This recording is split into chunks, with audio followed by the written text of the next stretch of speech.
నడుస్తుందని కేంద్ర మంత్రి బండి సంజయ్ విమర్శలు గుప్పించారు. ఆర్ అంటే రేవంత్ రెడ్డి, కే అంటే కేటీఆర్ అని కొత్త అర్థం చెప్పారు ఆయన. మరోసారి వీళ్ళిద్దరూ దోస్తానా బయటపడిందని ఆరోపించారు. ఫార్ములా ఈ రేస్ కేసులో కేటీఆర్ విచారణకు గవర్నర్ అనుమతి ఇవ్వలేదని, ఇన్ని రోజులు కేంద్రాన్ని టార్గెట్ చేశారన్నారు. ఇప్పుడు ఏం చేస్తారో రేవంత్ రెడ్డి చెప్పాలని బండి సంజయ్ ప్రశ్నించారు.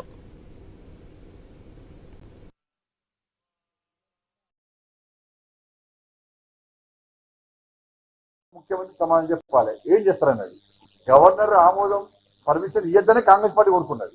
ఎందుకంటే బీజేపీని బదనాం చేయాలి. ఎందుకంటే వాళ్ళ మధ్యలో ఉన్నాయి కదా, దోస్తం ఉంది కదా.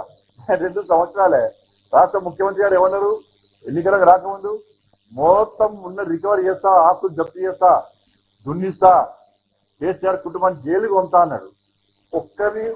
కనీసం జైలు కాదు, కనీసం వాళ్ళు ముట్టుకున్నటువంటి పాపన కూడా. లోపాయకారి ఒప్పందంతో ఇవాళ రాష్ట్ర ముఖ్యమంత్రి అందిస్తున్న ఈ తెలంగాణ రాష్ట్రంలో ఆర్కే పాలన సాగుతున్నది. ఆర్కే రేవంత్ రెడ్డి కేటీఆర్ పాలన కూడా సాగుతున్నది. అది తప్పించుకోవడానికి మా మీద నిలుస్తారు ఇలా. కానీ గింత అవినీతి జరిగిందని చెప్పి ఎన్నికల ముందు ఆరోపణ చేసిన రాష్ట్ర ముఖ్యమంత్రి ఏ ఒక్కదాన్ని చర్య తీసుకోకుండా ఏమంటే గవర్నర్ ఫైల్ పంపడము, గవర్నర్ పెండింగ్ ఉంది, సిబిఐ ఢిల్లీలో పెండింగ్ ఉంది. మీ చేతుల పని చేయరాదు. ఇక కేసీఆర్ బీఆర్ఎస్ గవర్నమెంట్ లో అవినీతి ఏం జరగలేదంటే ఒప్పుకుంటారు కదా.